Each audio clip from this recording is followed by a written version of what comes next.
there, bookworms! Welcome back to the channel. I'm C, and today I'm really excited to share with you guys my favorite reads of 2025.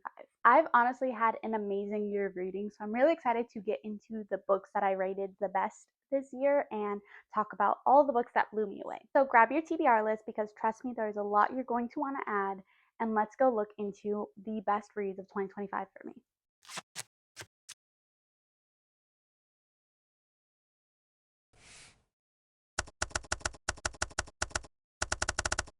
Okay, I'm gonna have to speed review these because I had 41 5-star reads for 2025. So we're gonna do quick, like 1 to 2 sentence reviews. I'm gonna try to do my best to sum it up as quickly as I can.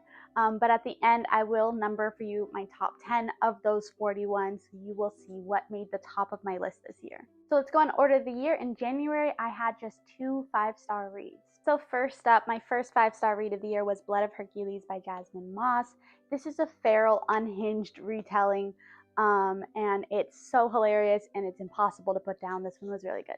My second 5-star read was Villains Are Destined to Die, Volume 2. I love a good graphic novel, and this one, Penelope's survival instincts and her way of outwitting everyone is so intriguing and just pulls you in. I know it's very similar to other graphic novels and mangas. They have the same similar plots, but it is a very good iteration of it. And then for February, I had 3 5-star reads. First up is Mystical Mushrooms by Aurora Kane. This is a very nature-focused book that is both very informative and very lyrical.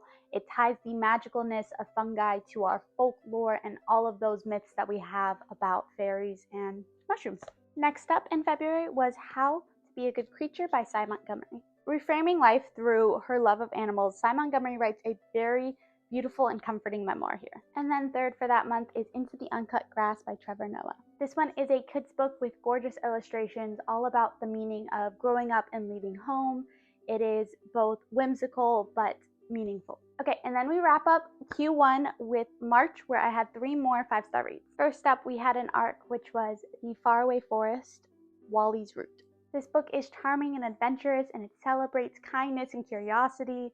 It's very interactive for kids. I thought this was a really good one. Next up is The Creative Act by Rick Rubin. Rubin really creates a safe space here to explore your creativity.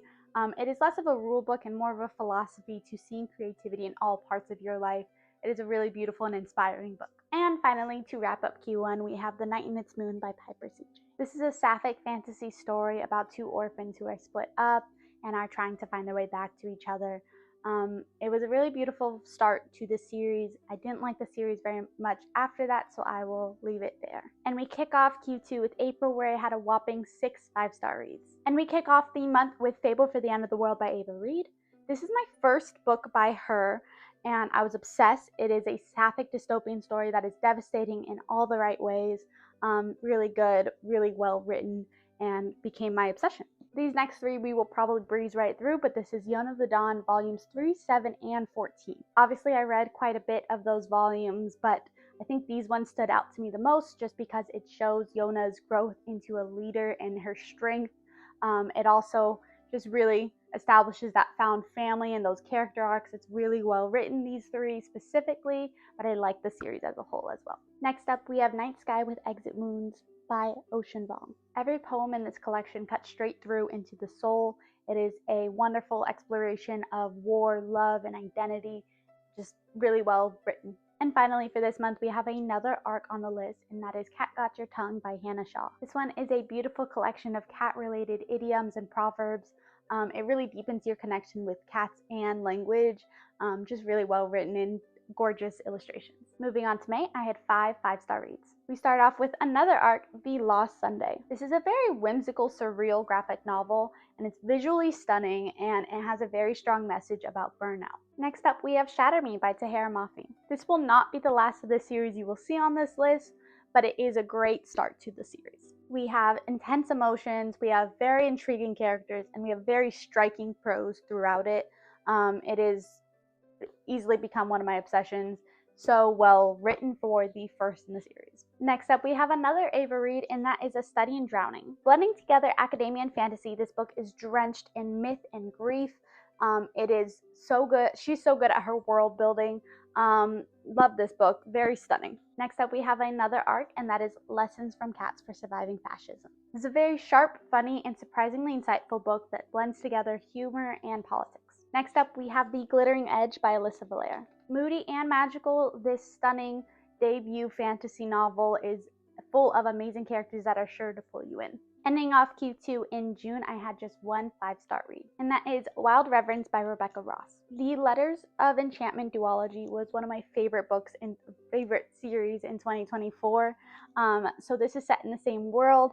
It has a very sweet romance. It has more lore of the gods. Honestly, it has a lot to offer. This is a really good one. Starting off in Q3, I had 4 5-star reads in July. We start off with Pile Press issue number 8, a indie published collection of different artists. This collection is very bold, creative, and thoughtfully curated. It showcases very stunning voices and visuals. I told you the series would be back, so next up we have Ignite Me, which is book 3 in the Shatter Me series by Tara Mafi. I really like this one. I think it might be my favorite of the series.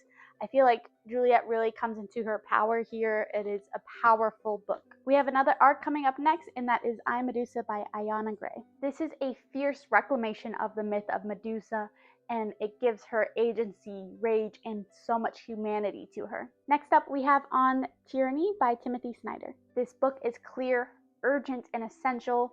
I would recommend everyone to go read it, but it distills history through to what changes we could make. And then August was my month that I had the most 5-star reads, and that is 8 5-star reads. First up, we have How to Protect Bookstores and Why by Danny King. This is a passionate defense of indie bookstores and their communities. Shows you through different ones that really inspired me to go to different cities to see their indie bookstores, but it is amazingly written, and it is a very powerful defense. We have book 4 in the Shatter Me series, which is Restore Me by Tara Mafi. Honestly, in this book, the stakes keep rising dramatically. It really keeps you hooked. It is unforgettable. Such a good book in such a good series. Next up, we have Kill Creatures by Rory Power. This is a YA mystery, but it is just as dark and unsettling. It really keeps you hooked in there, and it's very fun to read. Next up, we have The Universe in Verse by Maria Popova. This is a beautiful celebration of science, poetry, curiosity, and life itself. Next up, we have a manga, which is Whisper Me a Love Song Volume 1. We have, of course, another sapphic read. This one is a very sweet and charming, cute little high school romance between them. I only read Volume 1, but I was obsessed and addicted to it, so I know I'm going to eventually read more of them, but really well done. Next up, we have Demon in the Woods by Leigh Bardugo. This is the origin story of the Darkling in a graphic novel format, and it is so good. It really deepens your understanding of the Grishaverse and of the Darkling himself. Then next, we have Bury Our Bones in the Midnight Soil by V.E. Schwab. Haunting and achingly beautiful, this sapphic vampire story feels like both grief and love intertwined. So well done. And we finish off that month with Defy Me, book 5 in the Shatter Me series by Tara Mafi. We're getting close to the end of the series here, but in this one we have a lot of themes of identity and memory. Really intense, really good.